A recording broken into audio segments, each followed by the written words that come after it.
Assalamualaikum warahmatullahi wabarakatuh. Anak-anakku kelas 5 yang hebat dan bahagia. Pada kesempatan hari ini kita berjumpa lagi dalam video pembelajaran yang kedua. Kita masih di tema 1, subtema 2, yaitu manusia dan lingkungan. Sebelumnya mari kita berdoa terlebih dahulu. Jika berdoa, kepala ditundukkan, tangan diangkat. Berdoa mulai.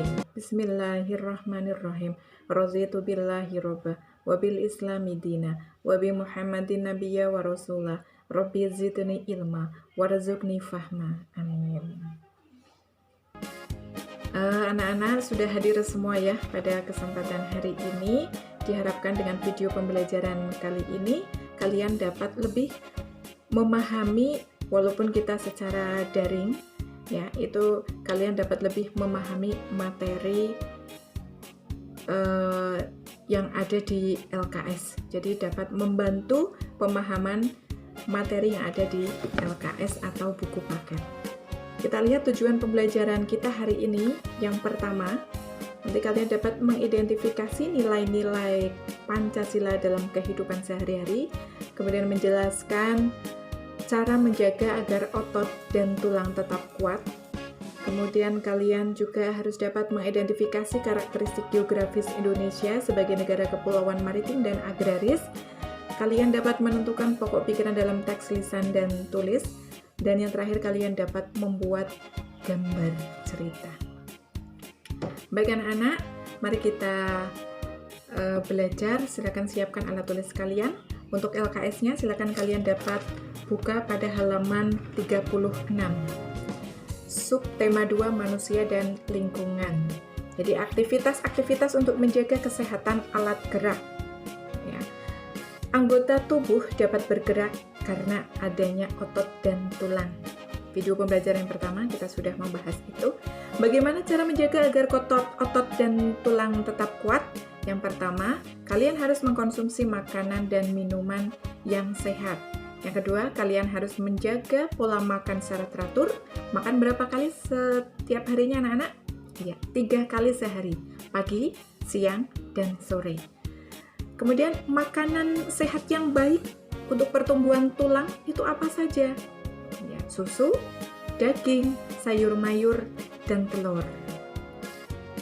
Selanjutnya, tulang sebagai alat gerak manusia itu berfungsi yang pertama menopang tubuh, ya, yang kedua memberi bentuk tubuh, yang keempat tempat melekatnya otot. Tulang berdasarkan bentuknya dibedakan menjadi 2, yaitu tulang pipih, contohnya tulang telapak tangan dan tulang rusuk. Oke, pipih ya, bentuknya gepeng. Kemudian yang kedua tulang pipa. Tulang pipa itu bentuknya seperti pipa. Tulang pipa contohnya adalah tulang paha dan lengan. Jadi bentuknya seperti pipa, makanya dinamakan tulang pipa.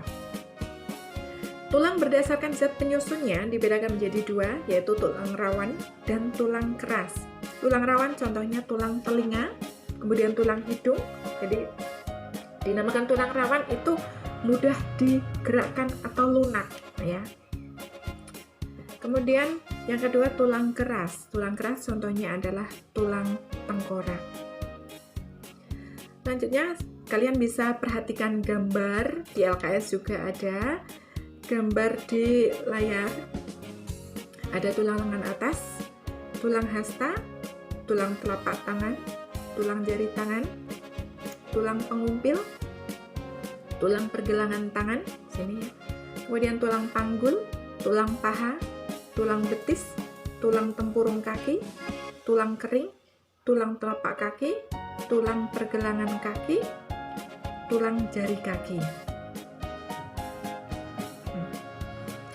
Gambar cerita pada cover. Cover itu adalah sampul ya, namanya cover itu sampul. Biasanya sampul buku, misalnya buku paket, buku LKS itu sampul, itu berarti bagian terluar dari buku tersebut. Nah, biasanya cover itu berisi tentang tulisan dan gambar yang terdapat di halaman terdepan pada sebuah buku. Nah, gambar cover atau gambar cerita pada cover itu harus mewakili isi dari buku tersebut. Nah, cover memenuhi unsur ini Ada 7 jenis huruf pada judul menarik, kalimat penjelas judul singkat dan mudah dipahami. Ada nama penulis, ada identitas penerbit, ada gambar yang menarik dan sesuai isi, ada sinopsis isi buku pada cover belakang, ada identitas buku pada punggung buku. Perhatikan contoh cover berikut ya. Ini contoh cover buku paket Bupena, judul bukunya adalah Bupena. Kalian bisa lihat bagian-bagiannya, ada identitas buku pada punggung buku, itu ya. Kemudian nama penulis itu Iren Mua dan kawan-kawan. Kalimat penjelas judul, buku penilaian. Judul bukunya Bupena. Kemudian gambarnya itu ada gambar cover, anak-anak sedang memakai kaos olahraga, ada 3 anak ya. Itu gambar covernya, juga ada kelinci dan pohon-pohonan.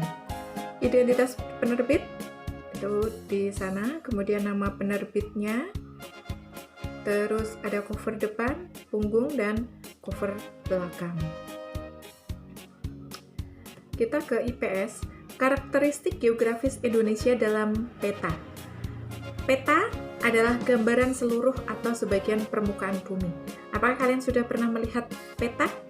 Ya biasanya di dalam kelas itu ada dipajang di dinding kelas ya. Peta itu gambaran seluruh atau sebagian permukaan bumi. Peta dibedakan menjadi 2 macam. Ada peta umum. Yang pertama peta umum. Peta umum adalah peta yang menggambarkan suatu daerah secara umum.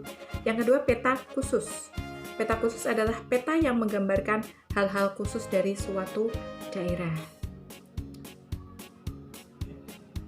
Nilai-nilai luhur Pancasila dalam kehidupan sehari-hari di video pembelajaran 1 sudah kita pelajari bahwa negara Indonesia adalah negara yang besar. Hal tersebut tercermin dari kondisi geografis Indonesia dan keragaman masyarakat di dalamnya.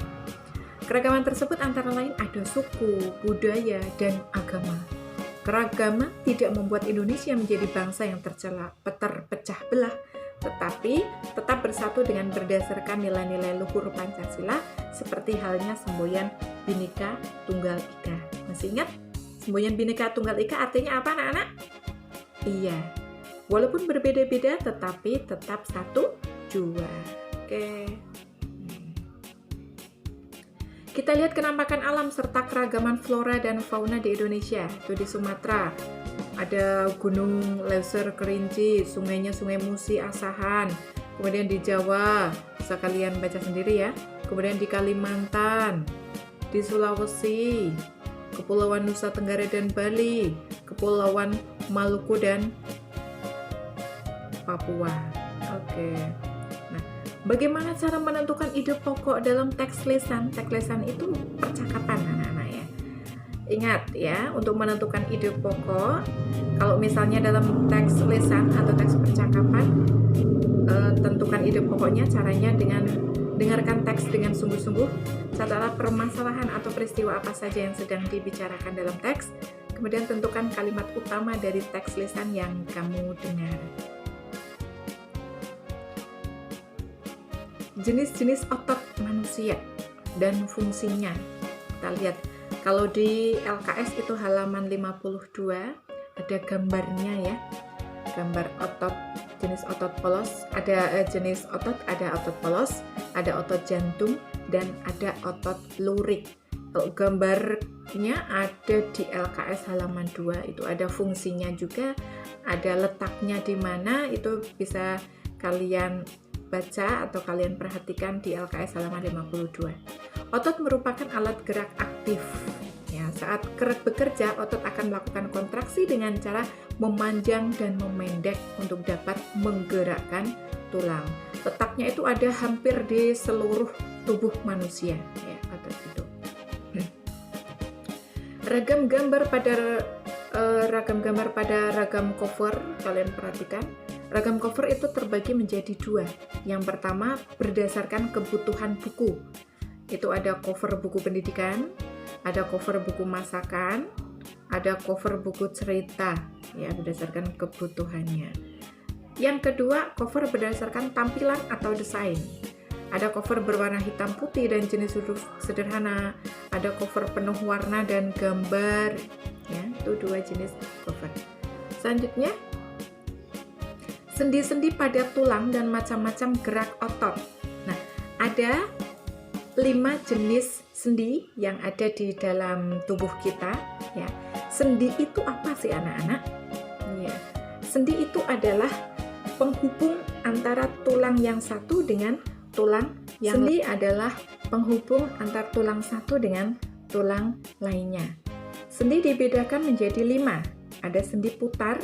Sendi putar itu dapat digerakkan memutar. Ini contohnya ada di leher ya. Bisa digerakkan secara memutar. Kemudian yang kedua sendi engsel. Sendi engsel hanya dapat digerakkan ke satu arah. Misalnya ada di ini penghubung antara tulang lengan atas dengan tulang lengan bawah. Jadi di sebelah sini. Nah, ini hanya bisa di satu arah, dapat digerakkan ke satu arah. Ini ke belakang ya. Nah, kalau ditekuk ke sana tidak bisa. Jadi ini sendi engsel. Ini kemudian di pergelangan kaki pas di lutut itu ya juga contoh sendi engsel. Kemudian sendi peluru. Sendi peluru itu contohnya ada di pertemuan atau penghubung antara tulang paha dan tulang panggul ya. Itu sendi peluru, jadi dapat bergerak ke semua arah. Selanjutnya sendi pelana dapat digerakkan kedua arah, contohnya ada di pergelangan tangan, dua arah, depan, belakang, ya, sendi pelana. Kemudian sendi geser. Sendi geser terletak di sela-sela tulang telapak kaki dan tulang telapak tangan ya, karena dinamakan sendi geser karena dapat menggeser, gerakan sedikit. Macam-macam gerak otot pada manusia, itu ada gerak menekuk atau meluruskan, gerak menurunkan atau menekan ke bawah, kemudian gerak menaikkan, gerak memutar, dan gerak menjauhkan dan mendekatkan tubuh.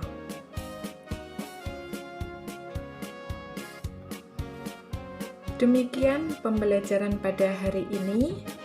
Untuk tugasnya sudah Bu Guru share kemarin hari Senin ya anak-anak ya. Silakan kalian dapat mengerjakan tugas sesuai dengan waktu yang sudah ditentukan. Ingat ya, kita belajar disiplin. Tetap semangat untuk belajar. Mari kita berdoa setelah belajar.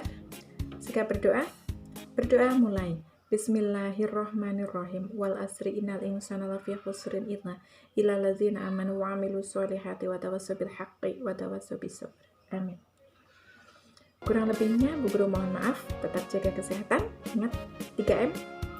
Memakai masker, menjaga jarak, dan mencuci tangan memakai sabun dan air yang mengalir.